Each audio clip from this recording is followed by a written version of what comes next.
Di tengah proses perceraian yang saat ini sedang bergulir, babak baru justru muncul dari laporan Kimberly Ryder yang menuding jika Edward Akbar telah melakukan penggelapan mobil miliknya.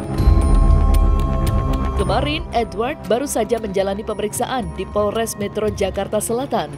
Ditemani oleh kuasa hukumnya, Edward dicecar 20 pertanyaan seputar satu unit mobil yang saat ini masih berada di tangannya. Dalam penjelasan yang disampaikan olehnya, Edward sendiri membantah tuduhan yang dilayangkan oleh Kim soal penggelapan mobil yang selama ini dipermasalahkan. Sebagaimana mestinya, menurut Edward, jika mobil tersebut merupakan harta bersama yang telah disepakati oleh keduanya dan tertuang dalam perjanjian pranikah. Lantas, mengapa Edward masih menyembunyikan keberadaan mobil tersebut hingga tega melihat Kim mengantarkan anaknya sekolah dengan menggunakan angkot? Dan seperti apa penjelasan pihak kepolisian soal kemungkinan Edward yang bisa saja jadi tersangka dalam permasalahan ini?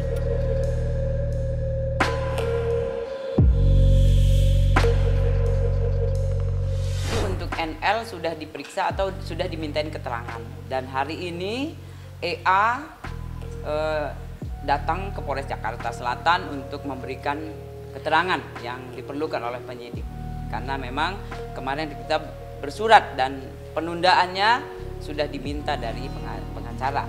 Jadi hari ini datang EA untuk memberikan keterangan. Sudah datang tadi siang, sekarang sedang berlangsung untuk memberikan keterangan kepada penyidik.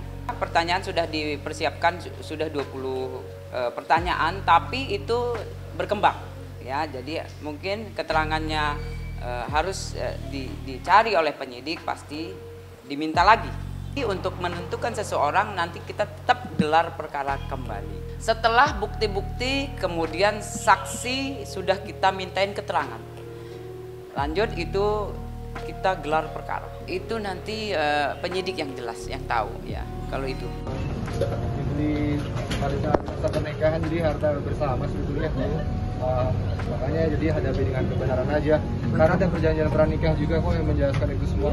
Ya kan ada perjanjian pranikahnya, ya. Saya kira cukup. Ya, selain mobil apa lagi? Ya, adalah beberapa. Ada mobil, ada rumah dan lain sebagainya. Tadi kan udah jelas ya itunya.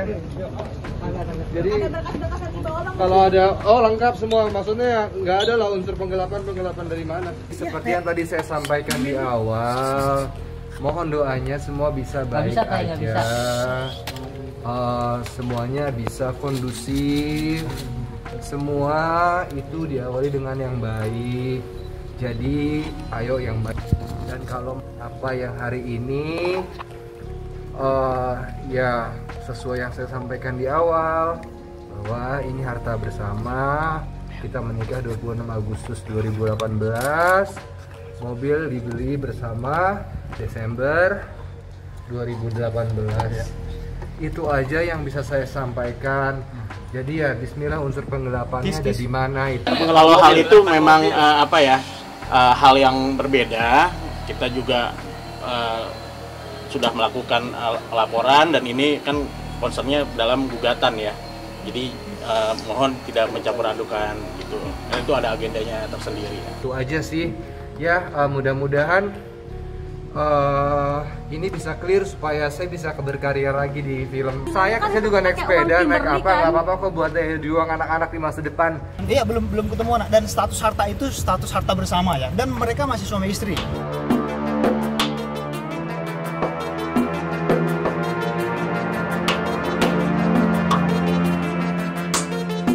Sebelum dibuat panas oleh tudingan miring soal penggelapan mobil, permasalahan antara Edward Akbar dan Kimberly nyatanya juga semakin pelik di ranah perceraian yang terjadi di antara keduanya.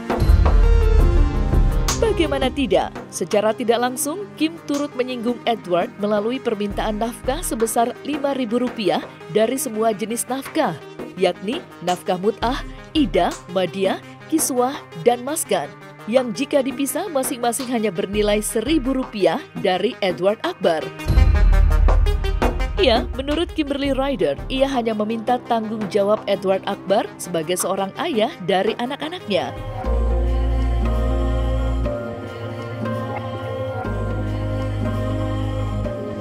Yang jelas dari klien saya sudah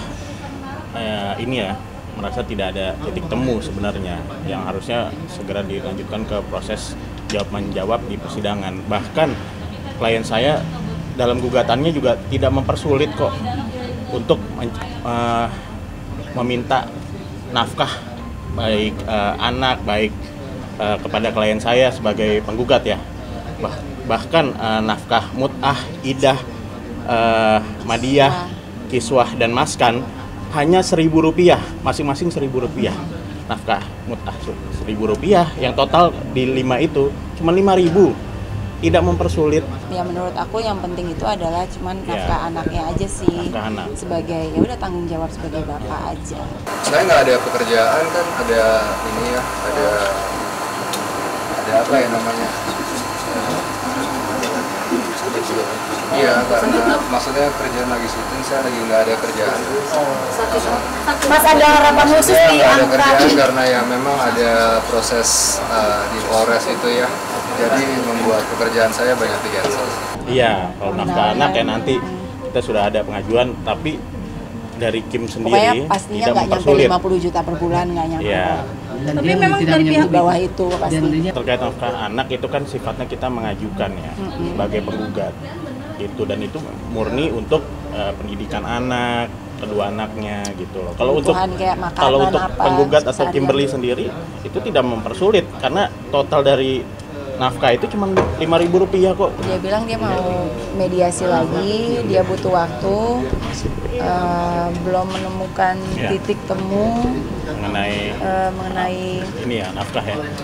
Nafkah ya, dan pola asuh anak. Jadi akan ada mediasi lagi, tapi belum tahu sih kapan. Kita lihat aja.